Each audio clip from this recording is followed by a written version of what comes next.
So right now, that doesn't look much like anything, but that's our dragon's mouth. We're going to give him a nose next. And then because we're probably going to have the heat in there, we're going to put some wrinkles behind our dragon's nose. Let's see what we can do. We have to heat our iron back up, just like we did the last time. That's the whole thing behind blacksmithing. Heat it up, change the shape of it. Heat it again, change the shape some more. So far, all the tools that we've used are just over-the-counter tools. I could go to a hardware store and buy one of these punches that I'm using. I could go to the hardware store and buy that straight chisel that I'm using and the hammer. You can even still buy anvils, you can even still buy forges. There are companies that build and sell them. There are some tools though that you can't find anywhere, and we're going to use one here in just a couple minutes. I made a slightly rounded chisel for chiseling metal. You can't buy them anywhere. You can't go to Lowe's and purchase them. And one of the things that's important to remember is that the blacksmith has the ability to make all his own tools. He can make his own tongs, he can make his own hammers. That is a forged anvil. Some company made it, but they forged it out 150 or whatever years ago. So we have our metal good and hot. Up to a nice orange color again. And let's do a bit more shaping. We're going to give our dragon a nostril by going right where that little bulge is and hammering in, not all the way through. If folks come by and see me forge sometime, you'll see me use this punch. Actually, I'll use it here in a little bit to punch a hole through the metal. Now we're going to take that little rounded chisel and give our dragon some wrinkles around his nose. Starting to take shape a little bit. We've got our dragon's mouth, we've got a nose and a couple wrinkles. The next thing is to put in a jaw and put in an eyeball. But we have to heat the metal up again. We've got a nose, we've got some wrinkles, and we've got a mouth. Let's give him the eye next. So we want to give him a horn next, so we're going to go back and split the metal forward a bit to give him a nice looking horn. To do that, we're going back to our original chisel that we used to split out the mouth. This time we're going to hammer in a different direction, splitting from the back forward. And instead of splitting exactly in half, we're just going to split about maybe a quarter or a third off from the one side.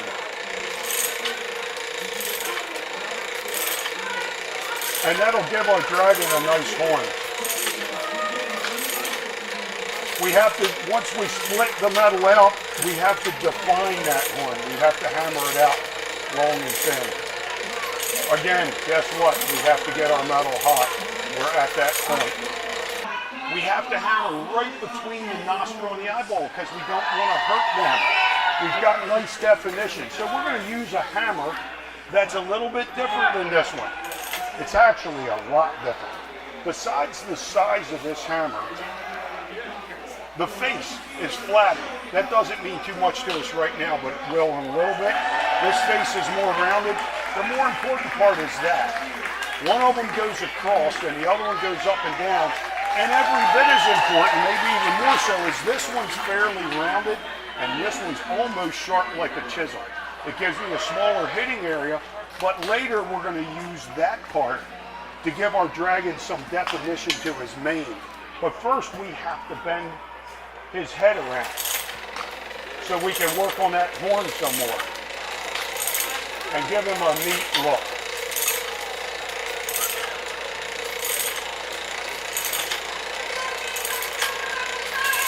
And we have to heat him up again. We're getting a nice fire burning there now. That's what I was looking for. It's got a nice little roar to it when I pump some air in.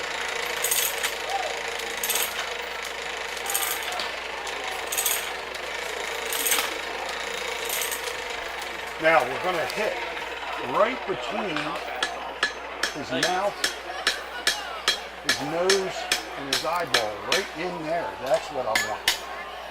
Nice definition to our dragons.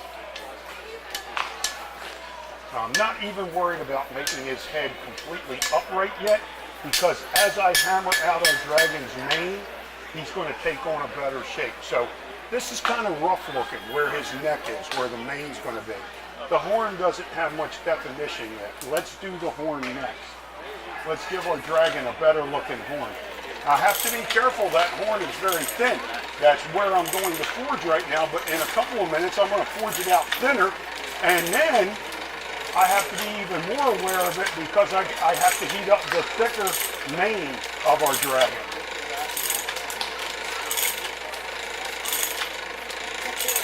So one of the things the blacksmith always has to be aware of is where the hottest part of the fire is, and that moves as the coal burns.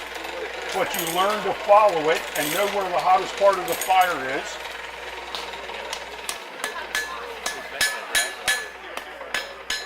And you have to be aware of just how hot your metal's becoming. It becomes habit to know where everything's happening in your fire. You just develop a feel for it after you do it so long. So our dragon's horn has been pulled out a bit. Before I bend it down, the next thing I'm going to do is give this dragon a mane. And to do that, I'm going to use that sharp part of the hammer, and I'm going to very roughly hammer on the dragon's mane. If I have enough heat, we're going to use one more special tool. I have a chisel down here I made 25 years or more ago. That's V-shaped. Again, it's one of those chisels, a metal chisel. You can buy wood chisels that are V-shaped for cutting wood, but you can't find metal chisels, so you have to make it.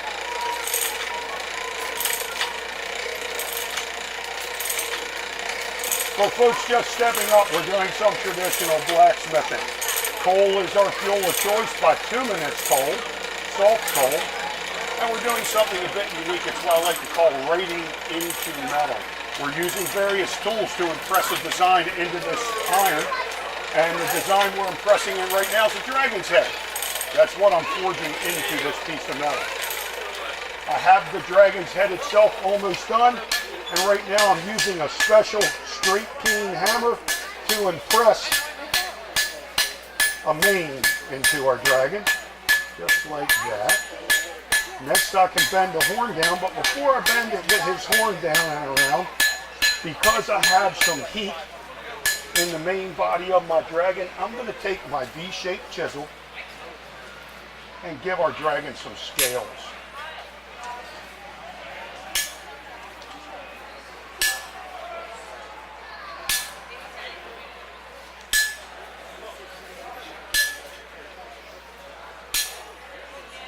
And the good part about dragon scales is they're all rough and gnarly, and they don't have to look perfect.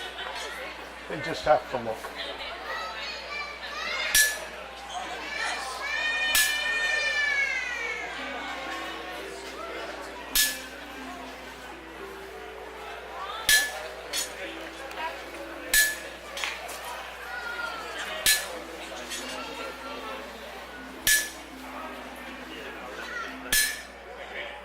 So now we've got some rough looking old scales on our dragon here. Let's give him a few more. Then we'll heat him up and bend his horn around some. And then because this dragon's going to be made into a wall hook, we have to put a hole through it. The metal's too long, we have to cut some off. And then we have to forge it out long and thin and wrap it around into a hook. Well, let's finish up on the dragon's head itself here.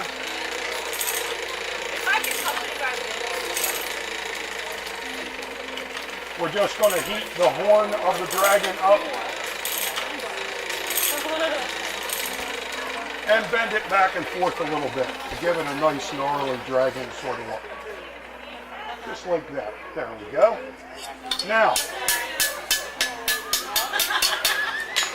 our dragon himself is done. Now we have to put a hole through the metal, cut the extra part off, but the dragon himself is done. You can see what we did. Keep in mind, we started with a piece of metal that looked like this. Of course, longer, but it looked like this. This is how much you can manipulate and shape the steel by heating it, by changing it, by modifying it a bit. There we go. That's good. Now we're just going to cut right about there.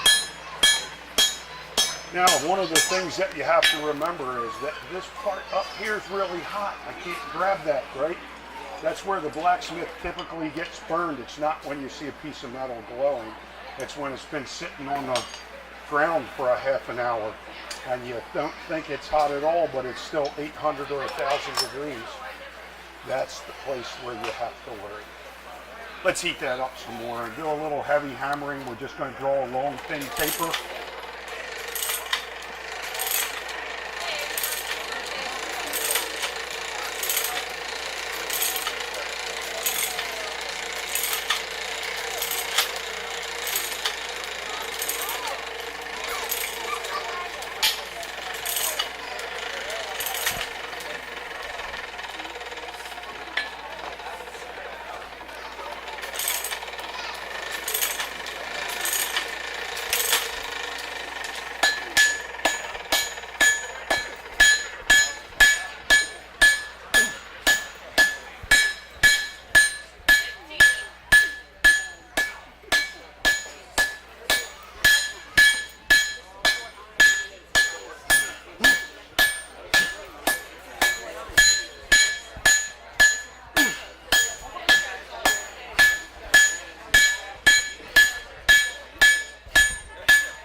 There we go.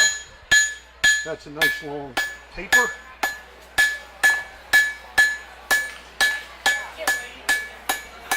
One more heat. And we can call our dragon finished. Now, the blacksmith got his name because the word smith was derived from the word smite. Smite means to hit or to conquer something. But the black part came from dealing with the black metal. If you look all over the anvil here, and all over is this stuff we call slag. It's carbon. It's gray colored. Most of it comes off, but some stays on the metal.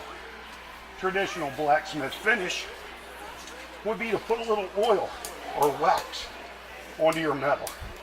Today we might use a modern clear coat. So if we want our metal black colored, we just let it cool down. And we put some clear on it. Think about a cast iron pot or pan. When you first get it from the factory, it has this nice gray color like you see here. But you put some oil on it and it turns dark. It turns black. So the blacksmith got his name because of that. He smoked the black metal. Where I'm going with that, we like to turn the color of the dragon and add some enhancement. So blacksmiths learned long ago, catch the metal at about 600 or 800 degrees or so, and a bit of copper or brass in this case, brass rod, in this case a brass brush, and all of those little grooves and notches and punch marks stay dark, and the high spots turn a nice golden color. And we turn our dragon from a black dragon to a golden dragon. Now remember I said we'll put a little clear on this. The water will at least temporarily give us the look of a nice shiny clear coat on the metal. And there's our dragon. There he is. So start to finish, you get to see what we do. We start with a simple piece of metal and we forge it out to look like this. This is cool to the touch. If anybody wants to pick him up and get a better look at him, he's got to dry off a little bit, get some clear coat on him, and he'll be in the store. But there we go. He's not hot anymore. I'm going to take a break and then do a 3 o'clock blade demo as long as the weather holds for us. So I'll be back shortly.